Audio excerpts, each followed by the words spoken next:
Good afternoon and Merry Christmas. The Ron Paul campaign is actively recruiting members of the armed services, and you have to wonder, where is the opposition voice?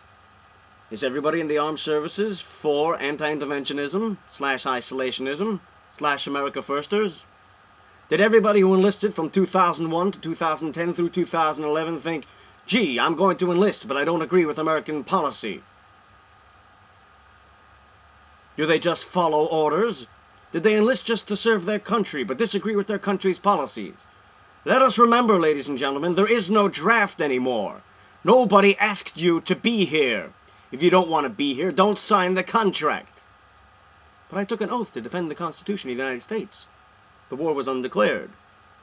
Was the President given the authority to go to war? Where is the language that says you must declare war? Is there language that says you must declare war? President was given authority by Congress. But to the bigger picture, American military members have lost their faith and love of the Democrat Party when in the Vietnam War era, the communist tools of the propagandistic, murderous apologists of the left, like Jane Fonda and the John Kerrys of their time, made it to the press. What is forgotten about the Vietnam War is that it was an American victory on the ground. The insurgent cannot win a military victory. He doesn't have enough arms. He doesn't have enough men. He doesn't have enough money. What he needs to do is win the propaganda war. He needs to convince the people of his nation that the invading army is an army of infiltrators and invaders, outsiders who seek to control the local population. His job is to convince them that he has their interests at heart, for he is a local and a national. His mission, too, is to dispirit the invading army's home country. This can only work with a democrat society, with a Western civilization, where the military must adhere to the rules of the civilian commanders, where the civilians vote in their politicians and their politicians control the military. It is pointless to send a propaganda war over to the United States if the United States is run by a military dictatorship. No, they must change the voting populace's mindset to get a candidate in who will pull the troops out of their country so that they may have victory. Let us not forget the silence of the anti-war left, of the Cambodian killing fields, of what happened after we left Vietnam. Let us not forget the name Walter Cronkite, who reported the Tet Offensive as a loss, even though it was one of the greatest American victories in Vietnam. The media and its leftist adherents at the time were active tools by the propagandists from the Viet Cong to lose the war. The propagandist now, the insurgent, because that is the game he plays, must bring a video camera to every single IED incident. If there is a death and there is no one recorded the death, it didn't happen. Caskets must be played in front of the American people so that they don't want their boys to come home in body bags, so that they lose their will to fight, their soul, their very essence. They must be forced into submission!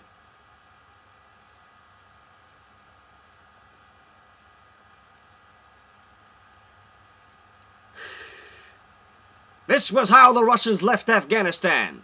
This was how Britain left the colonies. The insurgent knows his warfare well. And his tools in the media today, be they communists, be they capitalists, run the same gamut and sing the same song.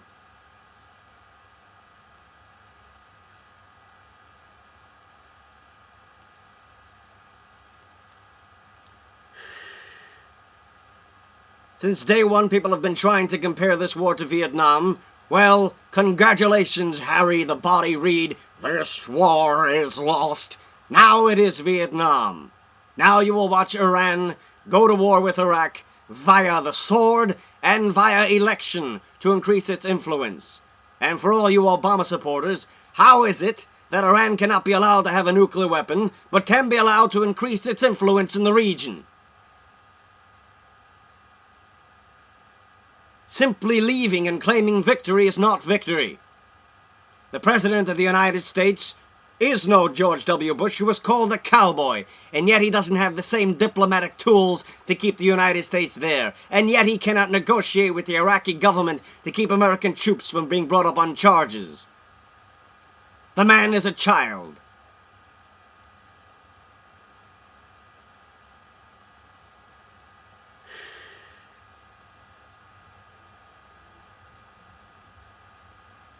Are we to trust the Ron Paul crowd when it hangs out with the detestable likes of the Iraq Veterans Against the War, those who slander American troops, much as John Kerry did in the Vietnam War? I think not! There is a great silent majority amongst the military, all those who enlisted between 2001 and 2010, who knew exactly where they were going, who knew exactly what the mission was in Iraq and Afghanistan, and who enlisted anyway on the dotted line. No one asked you to be here. You don't like it? Don't enlist!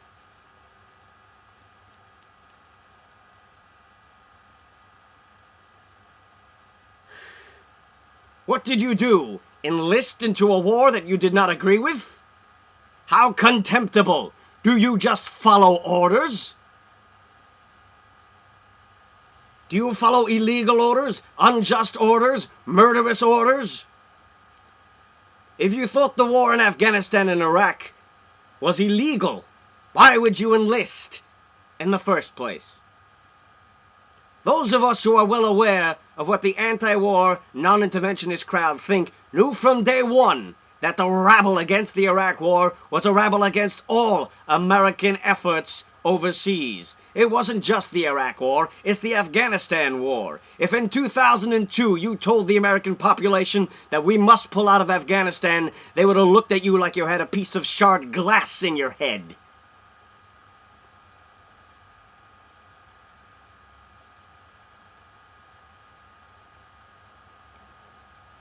The same rabble that is used against the Iraq War is the same rabble, rhetoric, propaganda, and nonsense that will be used against Afghanistan. What happened to we took the ball off of Iraq when we should have been facing Afghanistan? Now that the ball is off of Iraq, will we stay in Afghanistan? As John Bolton has noted, this president wants nothing to do with either.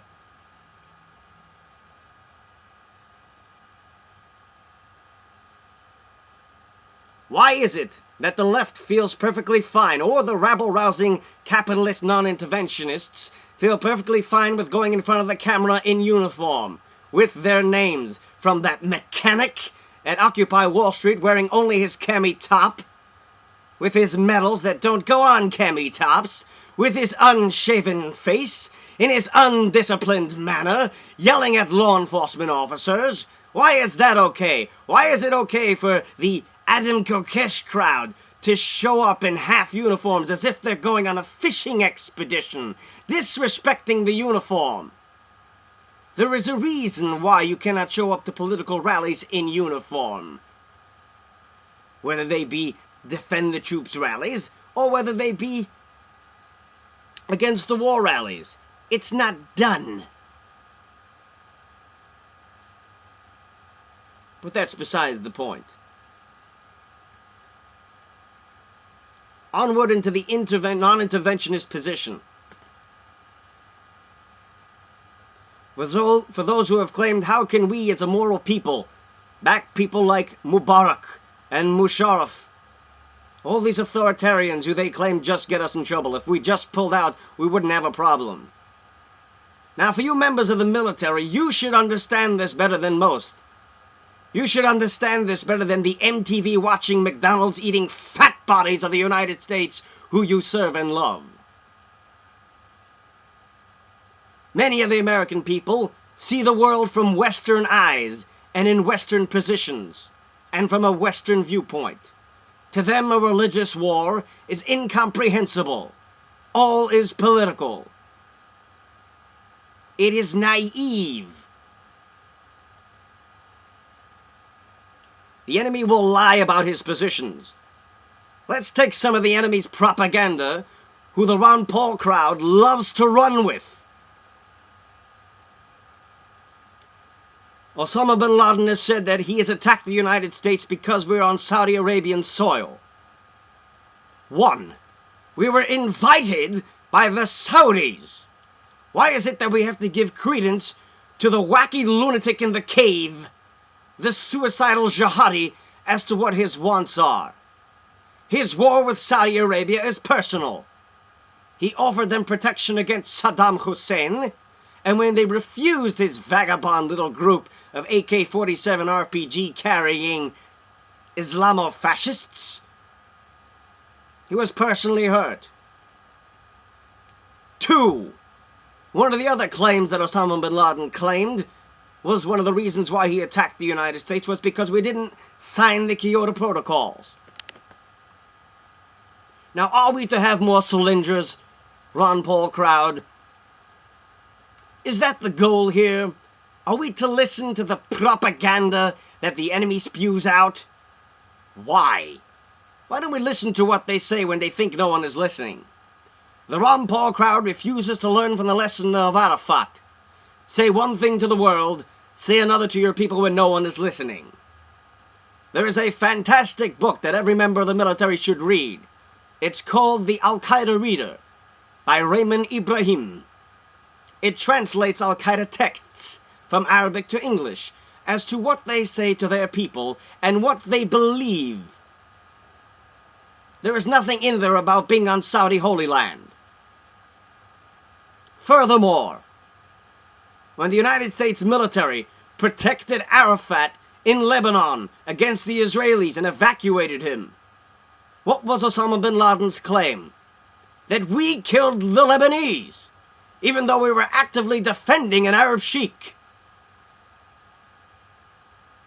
Now, America may want to forget this war, and they may want to forget the thumbs of Iraqis in their elections, and they may want to forget that an American democratic ally in the region is the only true way to deal with Iran. But we won't. Now, America has grown as a people, and they respect their members of the military more than they did in the past. You don't see, for the most part, people spitting on American soldiers. But it is extremely difficult to support the men and not the mission. The mission makes the man. There is no draft. We enlisted. To say you support us and not our mission is to say you like us and that we have signed our lives in the dotted line for a lost cause, for a failed cause, for a wrong cause, and according to the Iraqi Veterans Against the War, for a murderous cause. I ask Adam Kokesh and the Iraqi veterans this, the same thing John O'Neill asked John Kerry on the Dick Cavett Show in 1972, or was it 71? John Kerry, in front of when he had his Winter Soldiers war crimes trials, claimed that he saw the cutting off of hands, cutting off of ears, burning villages, and generally ravaging the south side of Vietnam. John O'Neill asked him specifically, 1. If you've seen war crimes, why didn't you report it at the time? 2. I served in the same division that you did, Coastal Division 11, and I didn't see any war crimes. Can you tell me what specific war crimes you saw? In response, John Kerry said, were you ever involved in a free fire zone? John O'Neill said yes. He said that's against the Geneva Convention. Labeling a village hostile and opening fire is against the Geneva Convention. Now that may be true and it may not be. However, this is very different than the specific allegations that John Kerry made at the Winter Soldiers trials. Cutting off hands, cutting off ears, and generally ravaging the south side of Vietnam and burning villages. It's very different than you were involved in a free fire zone. There's a great silent majority within the armed members of the military. No one is speaking. And for my part, I thought it would be important to give credence and voice to those who understand our efforts overseas. Thank you. More to come in the future.